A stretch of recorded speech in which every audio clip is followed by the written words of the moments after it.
yang Anda lihat barusan hanya sebagian gambar dari indahnya kemajuan Indonesia dalam 8 tahun terakhir. Saya sendiri hanya pekerja biasa yang senang jalan-jalan keliling Indonesia. Dan mungkin pengalaman saya tidak cukup untuk menilai.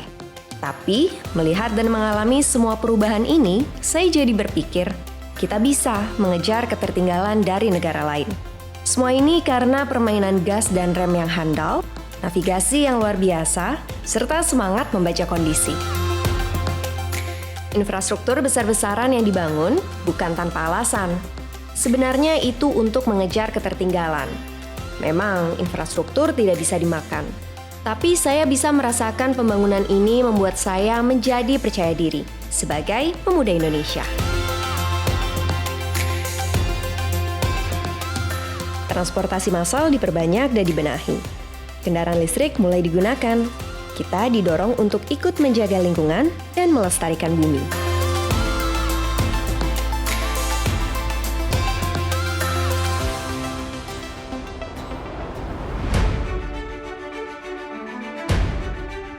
Jalur komunikasi pun beralih dari manual ke digital.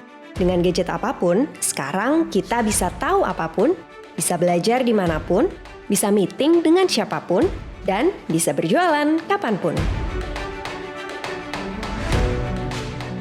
Tidak sedikit usaha kecil atau menengah yang sukses mendapat cuan dengan digitalisasi. Klik sana, klik sini, cek harga, send, lalu delivered. Barang sampai di tangan.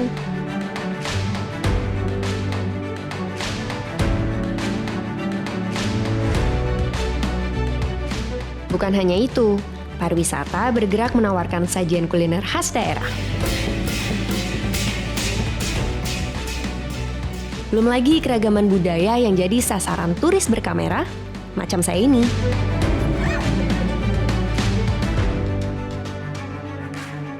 Delapan tahun berkeliling Indonesia, saya tidak pernah khawatir lagi. Kalau apes-apesnya jatuh sakit di perjalanan, tinggal ke dokter, dapat obat dengan mudah dan murah, lalu sembuh. BPJS bikin tenang.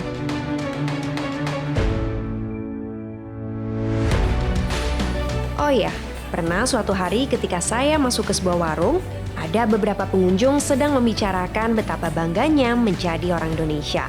Karena Indonesia tampil di panggung dunia mendorong perdamaian dan kesetaraan. Mereka bilang, mantap, we are back to the map. Saya tidak akan berhenti merekam kemajuan bangsa ini. Begitu juga apa yang nanti ditawarkan oleh Nusantara, ibu kota baru negara kita. Saya yakin ibu kota Nusantara adalah babak baru yang akan mengubah orientasi kemajuan Indonesia. Hampir satu dasawarsa kita membangun. Kita jadi punya kekuatan dan punya peluang. Kita hanya perlu cerdas menyikapi kemajuan yang sudah dirintis. Kemajuan Indonesia tidak boleh berhenti sampai di sini. Saya hanya salah satu perempuan muda Indonesia yang berjanji tidak akan berhenti membangun Indonesia. Karena masa depan bangsa ini ada di tangan saya dan teman-teman. Tidak ada keraguan, pembangunan ini harus diteruskan. Terus melaju untuk Indonesia maju.